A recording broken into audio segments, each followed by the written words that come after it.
স্নেহের ষষ্ঠ শ্রেণীর ছাত্রছাত্রী এবং ভাই বোনকে জানাই আমার চ্যানেলের পক্ষ থেকে সুস্বাগতম। আশা করি তোমরা সকলে বর্তমান পরিস্থিতিতে ভালো ও সুস্থ আছো। তোমাদের জন্য পশ্চিমবঙ্গ মধ্যশিক্ষা পর্ষদ থেকে দেওয়া ফেব্রুয়ারি মাসের জন্য মডেল অ্যাক্টিভিটি টাস্ক 2022-এর ষষ্ঠ শ্রেণীর পরিবেশ ও ভূগোল বিষয়ের মোট যে 20 নম্বরের প্রশ্নপত্রটি রয়েছে সেই প্রশ্নপত্রের সম্পূর্ণ সমাধান করছি।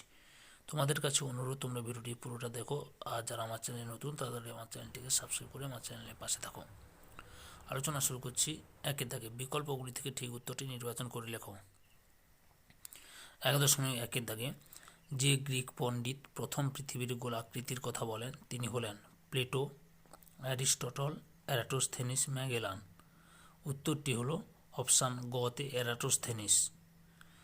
1.2 দাগে 23.5 ডিগ্রি উত্তর অক্ষরেখা যে নামে পরিচিত তা হলো কর্কটক্রান্তি রেখা, মকরক্রান্তি রেখা, সুমেরু বৃত্তরেখা, নিরক্ষরেখা। সঠিক উত্তরটি হল অপশান কতে কর্কটক্রান্তি রেখা। 1.3 দাগে পৃথিবীর অক্ষ তার কক্ষতলের সঙ্গে যত ডিগ্রি কোণে হেলে থাকে তার মান হল 0 ডিগ্রি, 90 ডিগ্রি, 23.5 ডিগ্রি, 66 ডিগ্রি। সঠিক উত্তরটি হল অপশান ঘতে 66 ডিগ্রি। 2.1 দাগে বাক্যটি সত্য হলে ঠিক এবং অসত্য হলে ভুল লেখো। 2.1 দাগে চন্দ্রগ্রহণের সময় চাঁদের উপর পৃথিবীর ছায়া বৃত্তাকৃতি হয় না। উত্তরটি ভুল, কারণ চন্দ্রগ্রহণের সময় চাঁদের উপর পৃথিবীর ছায়া বৃত্তাকৃতি হয়। 2.1 দাগে পৃথিবীর তার নিজের অক্ষের চারিদিকে পূর্ব থেকে পশ্চিমে আবর্তন করে। উত্তরটি ভুল, কারণ পৃথিবী তার নিজের অক্ষের চারিদিকে পশ্চিম থেকে পূর্বে আবর্তন করে। 2.2 দাগে একটি বা দুটি শব্দে উত্তর দাও। 2.2.1 দাগে পৃথিবীর আকৃতি কীরকম হলে সব জায়গায় একই সময় সূর্যোদয় হতো।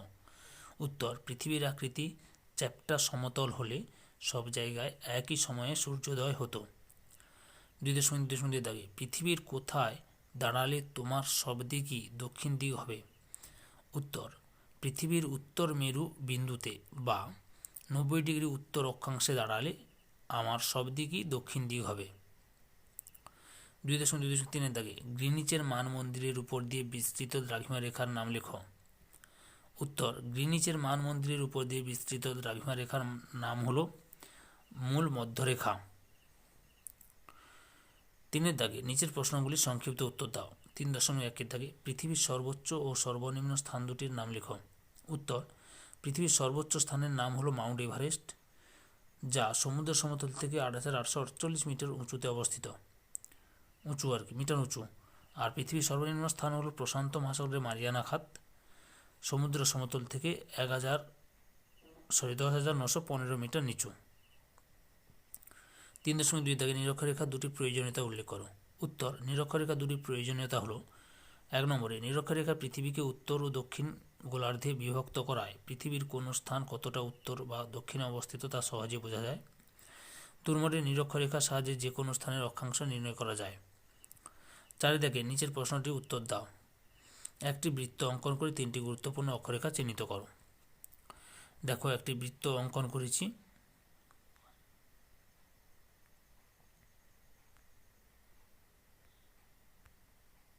দেখেছ, এখানে একটা বৃত্ত অঙ্কের 5টি গুরুত্বপূর্ণ অক্ষরেখা অঙ্কন করা হয়েছে। এই যে মাঝখানে 0 ডিগ্রি নিরক্ষরেখা, 23.5 ডিগ্রি উত্তর কর্কটক্রান্তি রেখা, 66 ডিগ্রি উত্তর সুমেরু বৃত্তরেখা, 23.5 ডিগ্রি দক্ষিণ মকরক্রান্তি রেখা, 66 ডিগ্রি দক্ষিণ কুমেরু বৃত্তরেখা। তোমরা এই 5টি রেখার মধ্যে যে কোনো 3টি রেখা আঁকবে। ওকে, এবার 5 দাগে নিচের প্রশ্নটির উত্তর দাও।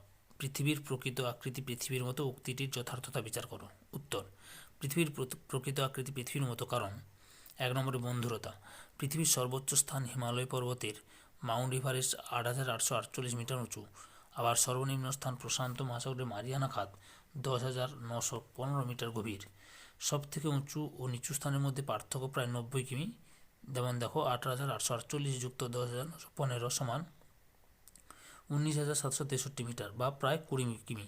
তাই পৃথিবীর অনিয়মিত তরঙ্গায়িত গোলাকৃতি পৃষ্ঠের সঙ্গে বাস্তবিক পক্ষে কোনো পদার্থের আকৃতির মিল নেই। তাই পৃথিবীর প্রকৃত আকৃতি পৃথিবীর মতো। 2 নম্বরে উপগ্রহ চিত্র। বিভিন্ন কৃত্রিম উপগ্রহ মারফত প্রাপ্ত তথ্যের ভিত্তিতে জানা যায় যে 1 নম্বরে পৃথিবীর উত্তর মেরু চাপা নয়, কেবলমাত্র দক্ষিণ মেরুই একটু চাপা। দক্ষিণ মেরু প্রায় 20 মিটার চাপা এবং উত্তর মেরু 20 মিটার উঁচু। 2 নম্বরে উত্তর গোলার্ধের মধ্য অংশ কিছুটা বসা, কিন্তু দক্ষিণ গোলার্ধের মধ্য অংশ কিছুটা ফোলা। 3 নম্বরে আবার দক্ষিণ গোলার্ধের মধ্যাংশ 4 মিটার স্ফীত এবং উত্তর গোলার্ধের মধ্যাংশ 4 মিটার চাপা। মন্তব্য: সুতরাং পৃথিবীর এরূপ আকৃতি আমাদের পরিচিত কোনো বস্তু যেমন কমলালেবু, নাশপাতি, পেয়ারা বা আপেলের আকৃতির সঙ্গে তুলনা করা যায় না। তাই বলা হয় পৃথিবীর প্রকৃত আকৃতি পৃথিবীর মতো, যাকে ইংরেজিতে বলে জিওড।